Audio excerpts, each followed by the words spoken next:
Baik, saya mulai ya Ibu Bapak. Bismillahirrahmanirrahim. Assalamualaikum warahmatullahi wabarakatuh.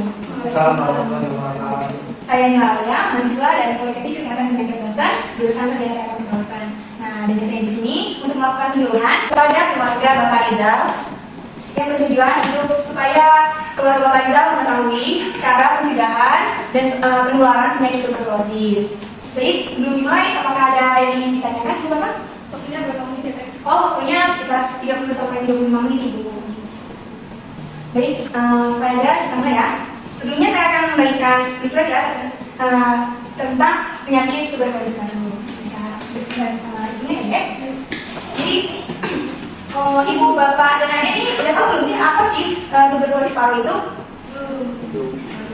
Jadi tuberkulosis paru itu adalah penyakit menular langsung yang disebabkan oleh kuman Mycobacterium tuberculosis yang masuk dan hidup dalam paru-paru dan berkembang biak kemudian menyebabkan kerusakan pada organ paru-paru, Ibu Bapak.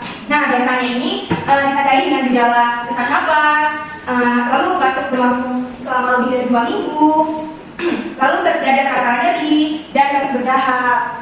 TB paru ini tergolong penyakit airborne Bapak Ibu. Apa sih ya penyakit airborne itu? Yaitu masuk ke dalam tubuh manusia melalui udara pernafasan ke paru-paru. Jadi penyakit tuberkulosis paru itu penyakit yang menyerang pada organ paru-paru. Selanjutnya ada faktor penyebab terjadinya tuberkulosis paru ini. Yang ini ada 5 ya di sini Bapak Ibu bisa lihat. Kenapa sih umur bisa menjadi faktor penyebab terjadinya penyakit tuberkulosis paru? Tuberkulosis paru ini bisa menyerang pada semua umur Bapak Ibu, bisa pada orang dewasa, anak-anak atau lansia.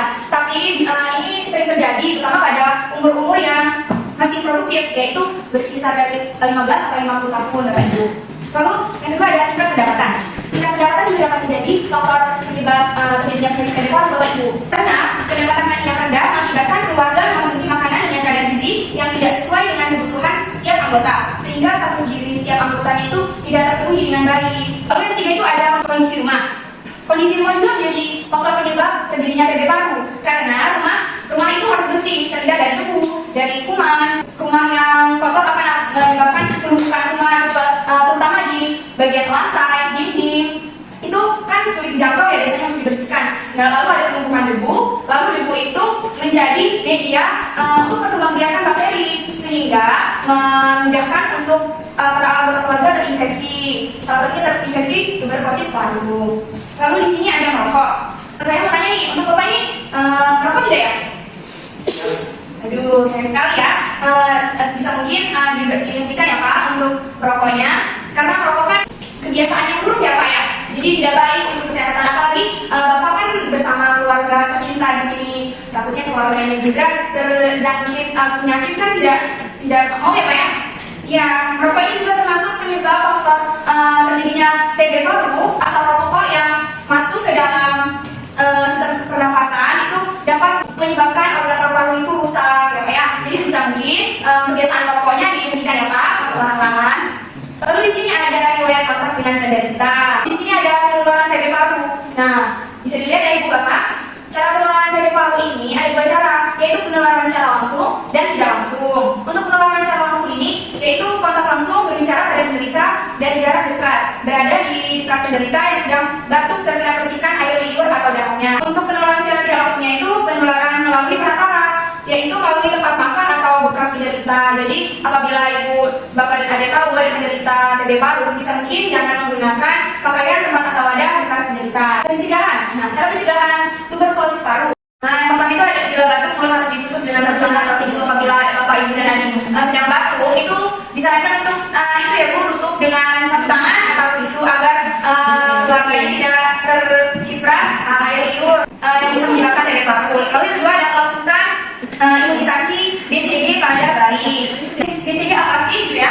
Imunisasi BCG itu imunisasi tuberkulosis pada bayi ya. Diberikan 1 kali ketika bayi baru lahir sampai umur 1 bulan. Bila tertunda paling lambat usia bayi yaitu tidak lebih dari 2 sampai 3 bulan. Nah, untuk ibu saya hamil ya Bu. Ketika bayi sudah lahir bisa langsung di imunisasi vaksin BCG untuk menghindari tuberkulosis paru. Di sini ada secara dini lakukan pengobatan dan pemeriksaan kesehatan bila batuk lebih dari 2 minggu. Apabila terkena gejala batuk yang terus-menerus tidak kunjung sembuh dalam 2 minggu lebih, itu segera diperiksakan ya Ibu Bapak dan Adik. Lalu di sini ada ventilasi rumah dan memenuhi syarat kesehatan. Sinar matahari dapat masuk ke dalam ruangan terutama pada pagi hari sehingga dapat membunuh kuman TB paru. Sebisa mungkin di rumahnya sudah ada ventilasi ya Ibu ini Bapak? Ya bagus sekali Bu. Sebisa mungkin juga ada pancaran sinar matahari agar membunuh kuman tuberkulosis paru. Lalu yang selanjutnya ada anggota keluarga yang sering bergaul pada penderita sebaiknya memeriksakan diri, periksa ronsen dan sputum. Nah, jadi menurut itu di ronsen ya Bu, paru-parunya agar terlihat bagian paru-paru yang atau rusak atau terinfeksi. Nah, ini yang terakhir ada dahak dan batu ditampung dalam sebuah tempat, kemudian diberi cairan lisol untuk membunuh kuman. Ronsen itu untuk membunuh kuman bakteri, yaitu disinfektan. Biasanya disinfektan ini ada untuk membersih lantai, ya, membersih kaca, ya. Seperti itu. Baik, dari penyuluhan ini apakah masih ada kebingungan dari Ibu Bapak dan Adik? Apabila ada pertanyaan bisa langsung saja. Emang kalau TB paru itu bisa dilakukan kematian? Oh ya, saya jawab ya Bapak. Untuk TB paru itu merupakan peringkat kedua dalam daftar penyakit paling banyak menyebabkan kematian setelah COVID-19. Namun bisa diobati TB paru ini ya apabila sudah terdapat gejala langsung periksakan diri. Jadi dapat menyebabkan kematian Bapak. Dan Ibu, sudah tidak ada pertanyaan? Bapak bisa sebutkan lagi cara pencegahan tuberkulosis paru yang saya jelaskan tadi? Yang pertama itu kalau batuk tutup mulut, Ya. pakai tisu atau pakai tangan. Kalau buat bayi itu bukan imunisasi. Jika kita berkontak langsung dengan penderita TB paru itu sebaiknya kita langsung ke rumah sakit ataupun periksa ronsen ataupun sputum. Iya, bagus. Sepertinya sudah paham ya untuk cara pencegahan TB paru. Untuk Ibu bisa disimpulkan tentang penyuluhan TB paru yang saya jelaskan tadi Bu? Ya, penyakit tuberkulosis paru ini bisa melakukan penyuluhan tuberkulosis yang masuk dan kemudian di dalam paru, kemudian dengan kesusahan dan paru. Kemudian untuk penyakit itu pertama dari umur, kemudian keselamatan, disuruh atau TB paru. Yang kedua TB paru itu ada di jenis paru secara langsung, kemudian kedua ada secara tidak langsung. Ya, betul sekali.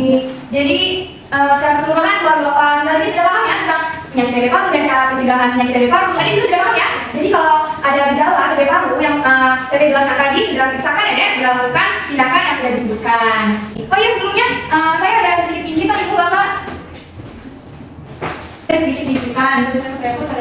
Enggak Ibu. Ini udah salahnya ya.